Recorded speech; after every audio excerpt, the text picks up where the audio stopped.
The medbay thrummed with a quiet precision, the kind that comes from centuries of perfect design. Every surface gleamed in sterile whites and silvers.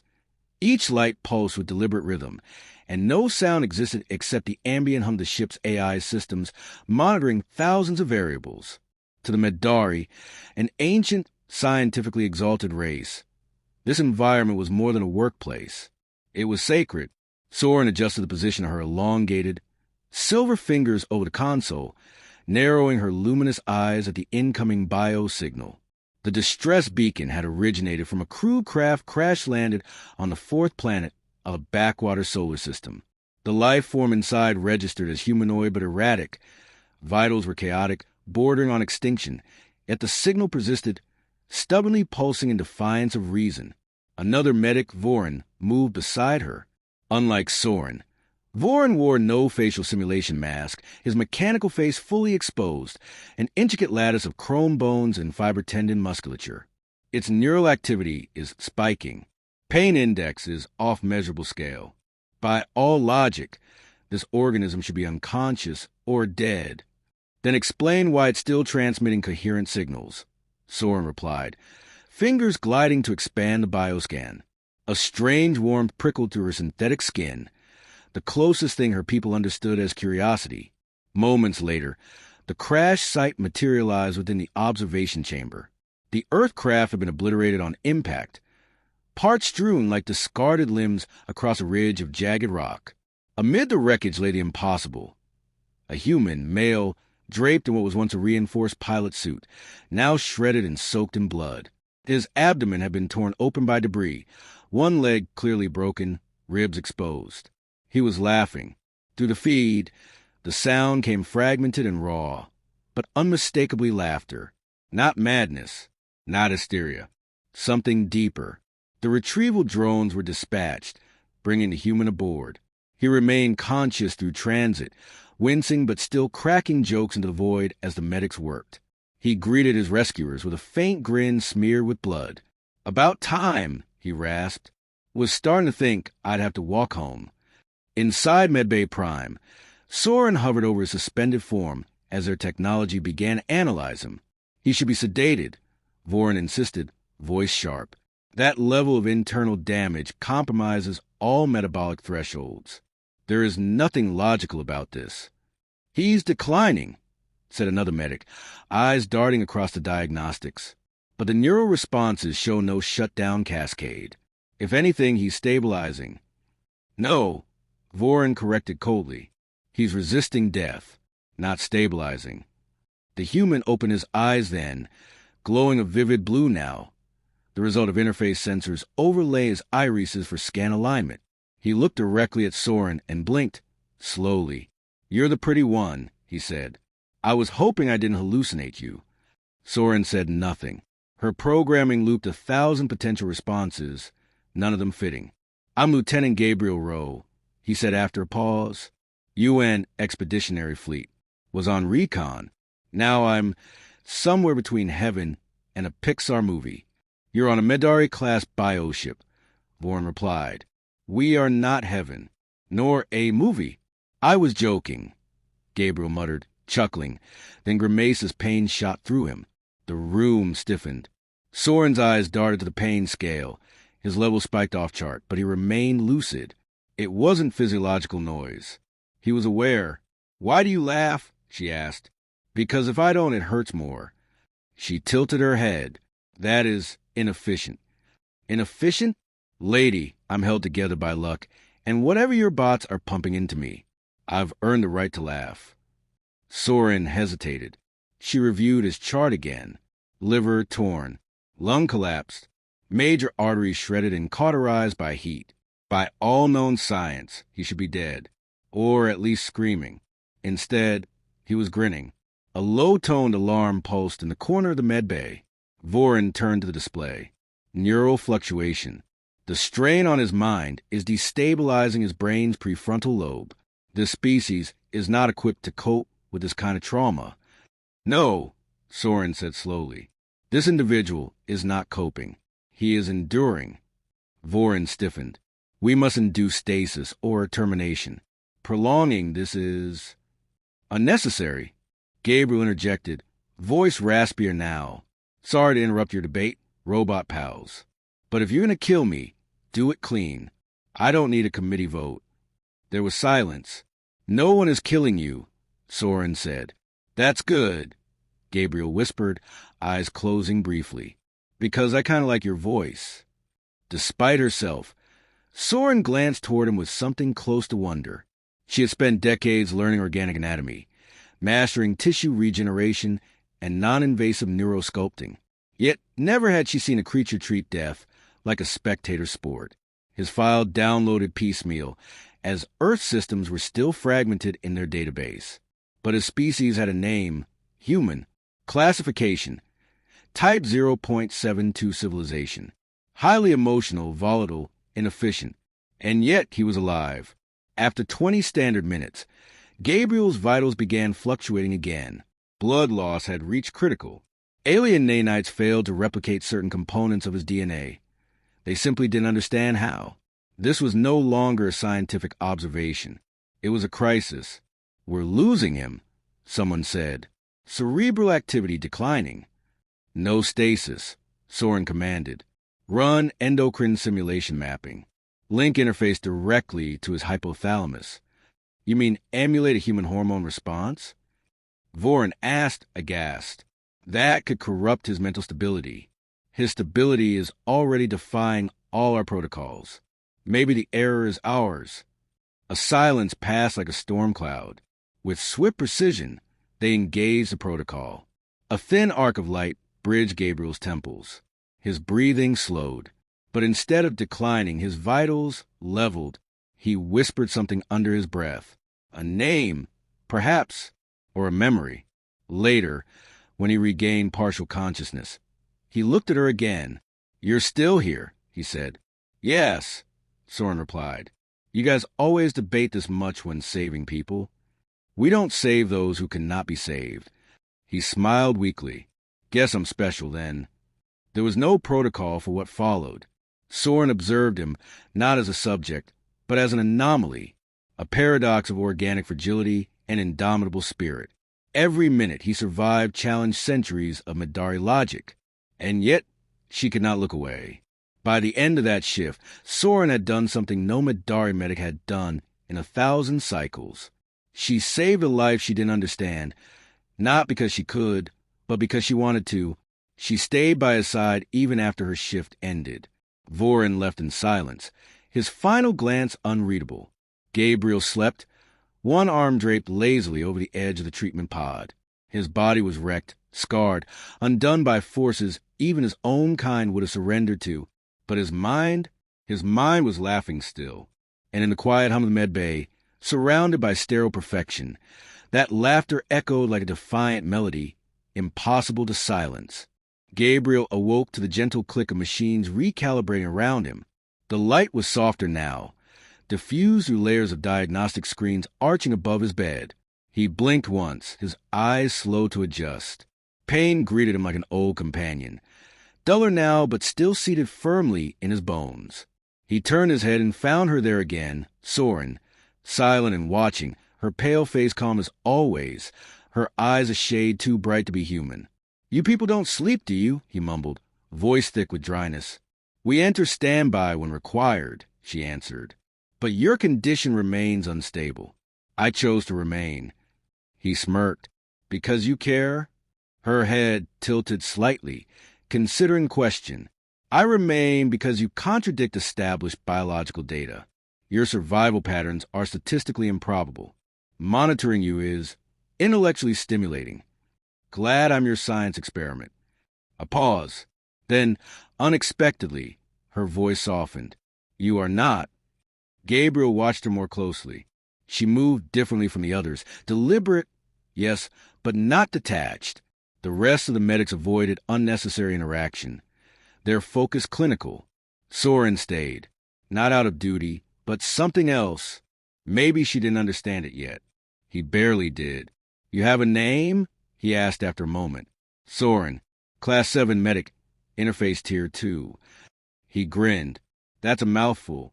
I'll stick with Soren. And you are Gabriel Rowe. Human male, Earth species. Age indicators suggest mid-30s, though Earth's atmospheric variables may impact measurement accuracy. Let's just say I've seen enough to stop counting. Her gaze lingered on his face. What you've seen, does it make your pain more tolerable? He exhaled through his nose. Not really, but it makes it more familiar. The conversation was interrupted by the arrival of Voren, who entered with the cold precision of a drone. The subject's condition has stabilized, but his recovery is inefficient. We should proceed with genetic encoding. Assimilation of his structure into our models will improve replication protocols. Soren stepped between them slightly. He is conscious. Speak to him, not around him. Gabriel raised an eyebrow. He's got great bedside manners. Voren ignored him. If this organism is to be studied further, it must comply with standard biological mapping procedures. This includes temporary sedation. No, Gabriel said, sharp now. You're not putting me under again. I wake up feeling like my brain's been microwaved. Voren turned his stare toward Soren. This is inefficient. You said that already? Gabriel muttered. Soren glanced at Voren, then back to Gabriel. He remains lucid. Consent matters. Voren left without acknowledgement, his footsteps absorbed by the medbay floor. Silence followed, thick and heavy. Gabriel broke it. You know, back home, doctors don't argue in front of patients. We are not doctors, Soren replied. We are medics, healers, scientists. You are our first human subject.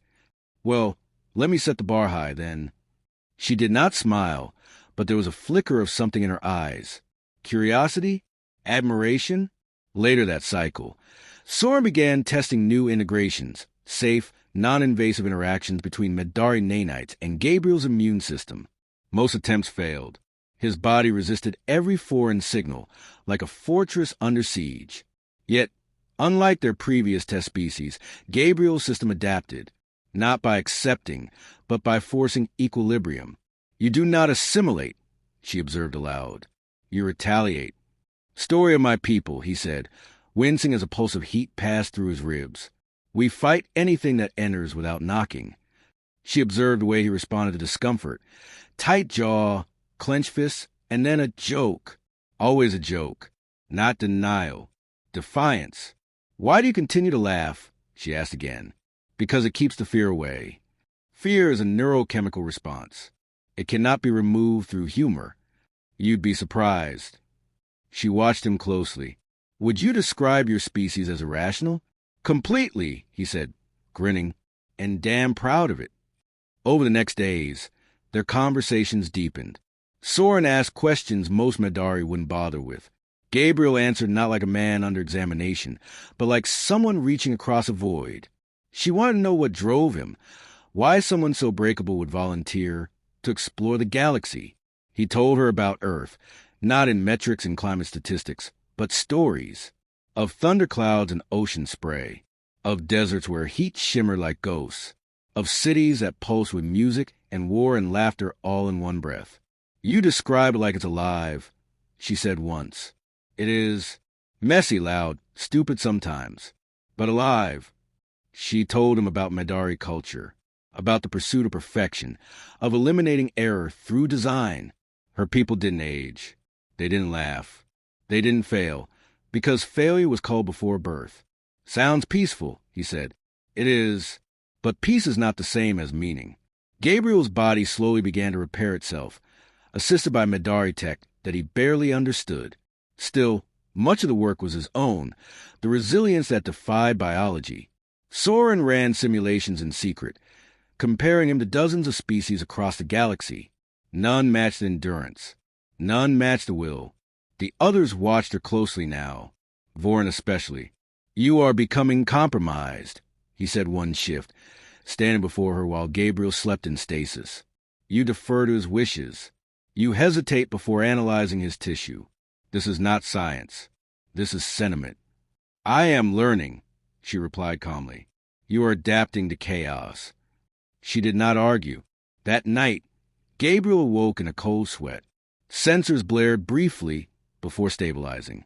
He had moved too suddenly, muscles spasming as though reliving trauma. Soren was there in seconds. You were dreaming, she said. Yeah. His voice cracked. I saw the crash again. He looked up at her, sweat running down his temples. I was out of control. Flames, pressure, screaming in my ears. I thought I died. You did not. Doesn't make it feel less real. She reached forward, hesitated, then placed a hand, soft and cool, on his arm. He looked down at it, then back at her. Why do you care? I do not know. He laughed, softly this time. Welcome to being human. The moment stretched between them, quiet and strange. A boundary had shifted. She felt it, even if she didn't understand it. You should rest, she said at last. Only if you stay. I will. And she did. Outside the medbay, Voren watched the interaction through surveillance feed. His expression was unreadable, his thoughts encrypted in silence. But one thing was certain. Whatever had begun between the human and the medic, it was no longer a medical anomaly. It was becoming something neither side could quantify. And in the depths of the ship where calculations ruled and logic dictated action, one human's laughter still echoed, a ripple of something foreign, something dangerous. Hope. The storm broke in the artificial night cycle. Alarms flared crimson across the medbay, accompanied by a harsh mechanical whine that vibrated through the deck plating. Gabriel was already half sitting on the examination slab, his body protesting the movement, pain like flares behind his ribs. Soren burst into the chamber moments later, posture taut with urgency, her typically serene expression cracked with tension. What the hell's going on? Gabriel rasped. We've been boarded. A known species. Their signals are masked. We're unable to predict movement. He swung his legs over the side. You got intruders and no defense plan? Soren moved quickly to the med console, her hands a blur over the controls. Defenses are active. Internal protocols are scrambling, but their encryption is advanced. They bypassed 3 sectors in less than 2 minutes. Gabriel stood, swaying slightly. What do they want? They didn't send a message. We suspect they're targeting the specimen vault. She looked at him then, eyes luminous and serious. That includes you. Gabriel blinked. You're saying they came here for me? Or the data we've gathered from your biology? You are a unique variable. He gave a bitter chuckle. Story of my life. An explosion rocked the vessel, sending both of them stumbling. The lights flickered, then shifted to emergency mode, low blue luminescence laced with pulsing white. Across the ship, Medari systems diverted to containment. The invaders were inside now. We have to move, Soren said, grabbing a compact device in the console and tossing it to Gabriel. This is a phase beacon. If you're captured, activate it. It will scramble your neural imprint for 15 seconds. That might be enough. Enough for what? For them to lose interest in keeping you alive. Gabriel stared at the device. Charming. They exited the med bay, Soren guiding him through auxiliary passages that shimmered with translucent conduits. The ship's interior now felt claustrophobic, less like a vessel of reason and science, and more like a labyrinth under siege. How many of them are there? Gabriel asked. More than expected. Voren believes they were waiting for a signal. Something we transmitted drew them here. He stopped. You think I led them to you? No, but something about you did.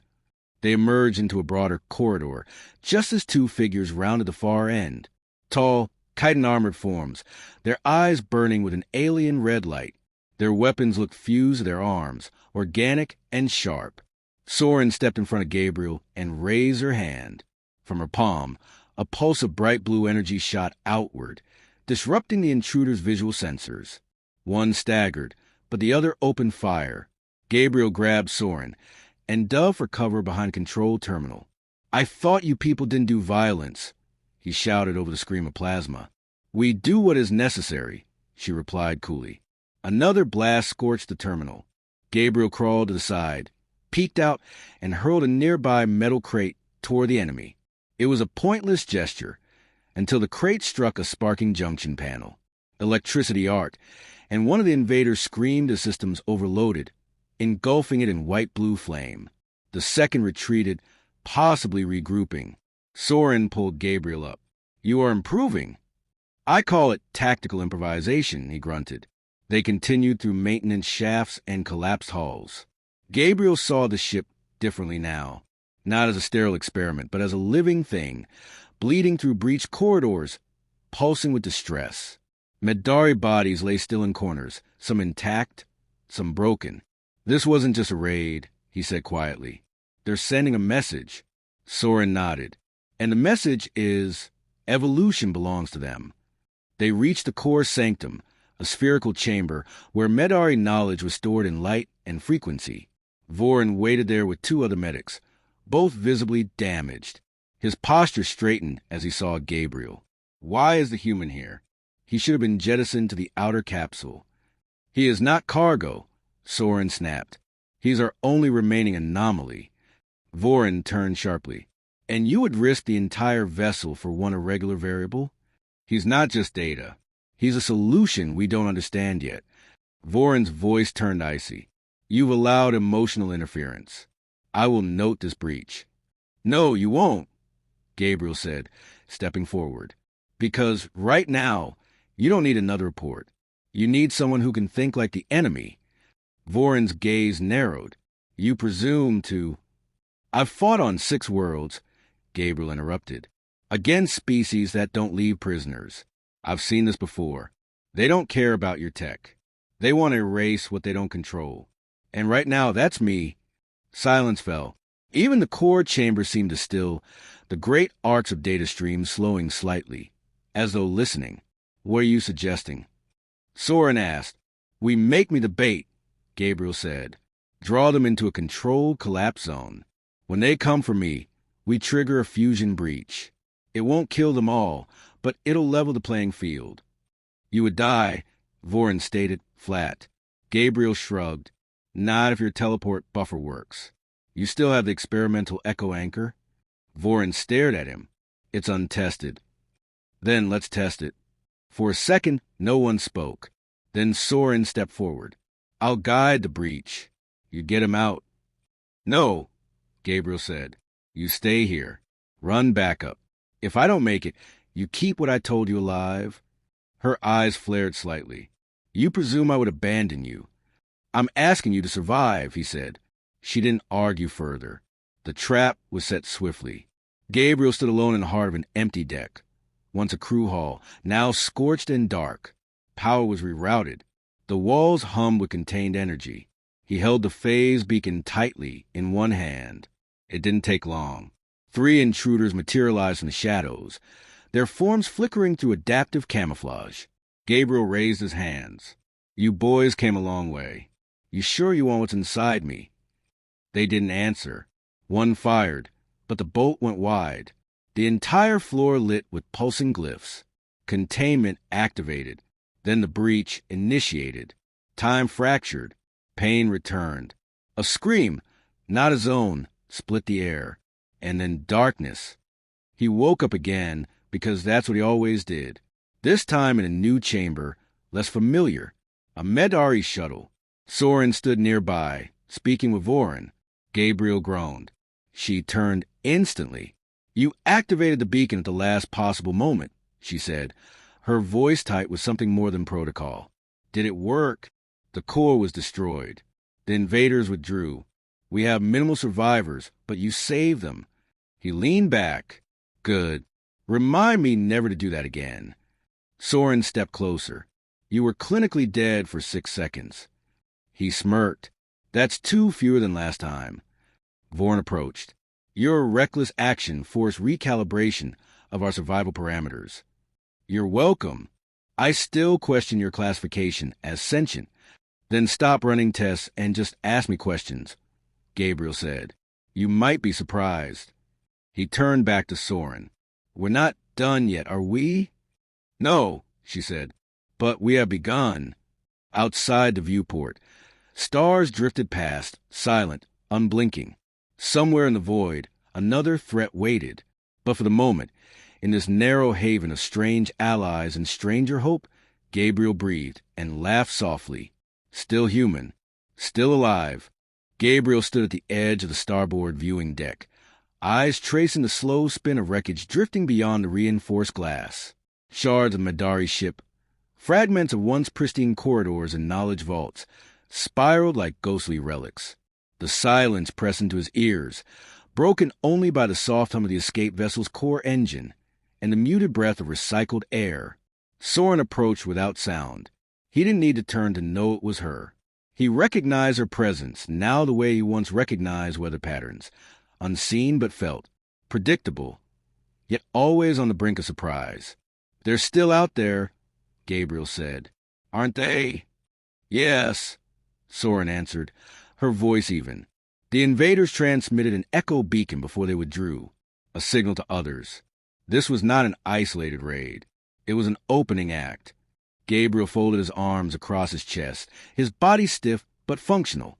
"Then we'd better start preparing Act 2. Soren joined him at the window, her face, lit from below by the starlight reflecting off shattered hull plating, looked almost human in that moment, tired, resolute. "You're different now." He gave a small laugh. "Physically, I'm the same guy. Still half broken ribs.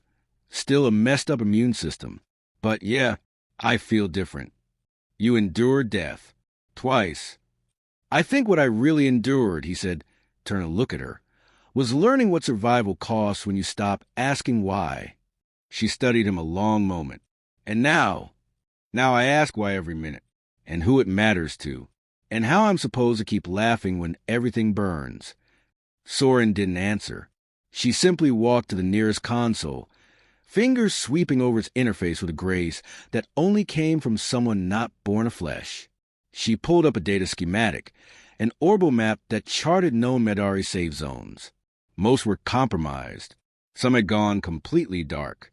Gabriel leaned in. "This isn't just about me anymore, is it?" "No, it never was." "Then why didn't Voren see that?" "He sees only through patterns. Algorithms. You broke those patterns, and he resents the uncertainty." "But you don't." "I'm learning to appreciate uncertainty. You taught me that chaos is not always destructive. Sometimes it is the beginning of something unforeseen." Gabriel nodded slowly. "Yeah, sometimes you burn down the old world just to build something worth saving." The door behind them opened with a hiss. Voren entered, his posture sharp, precise. A low vibration accompanied him. Nano-assisted exoskin working to stabilize damage from the earlier confrontation. He approached without preamble. "We have received a fragmented transmission. Not Madari. Not the invaders, either." Gabriel raised an eyebrow. "Who then?" "A distressed beacon. Human. Very old in coding. Pre-alliance tech. Nearly obsolete." Gabriel stepped forward. "Where?" Voren tapped the display, projecting a spinning vector. "A desolate system on the galactic fringe. Unknown moon. Uninhabited. Life signs minimal. But consistent with Earth-based biology." Gabriel's heart kicked once, hard. Someone survived. Possibly. Perhaps a scout vessel. Or another experiment. Soren turned to him. "Do you recognize the signal?" "No," he said slowly. "But it's from home. Or somewhere trying to sound like it." "We should ignore it," Voren said. "It's likely bait." Gabriel stared at the coordinates, jaw tight. "So was I." Soren gave him a long look, then spoke softly. "You want to go?" "I have to," Voren interjected. "This mission risks compromising all remaining Madari data if you fall into enemy hands." "Then destroy it," Gabriel said. "If I don't come back, wipe every trace of me. You said it yourself. I'm a variable. That makes me dangerous." Soren met his gaze. "Then I will go with you." He started to protest, but her tone left no room for argument. "You are not the only one who must confront what lies beyond the wreckage." Within the hour, a scouting craft was prepped, sleek, agile, and bare bones. Voren loaded a redundant memory core on board, silent as he handed it off.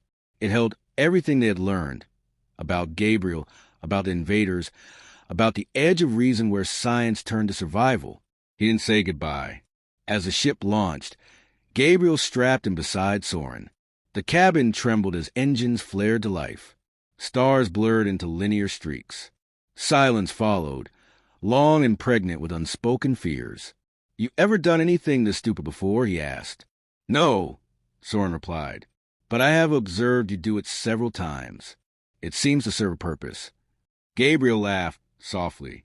"Welcome to the human condition." The ship dropped from slip space with a jolt. The moon loomed below, a scarred surface of pale stone and deep ravines. No orbiting satellites. No sign of intelligent life. Just a pulsing signal buried beneath the ice, repeating the same coded phrase. "Survivor. Respond." They descended through atmosphere thin as paper. Snow and static filled the view. The structure came into sight, half submerged in frost, covered in debris. A crash site, Earth technology, ancient but recognizable.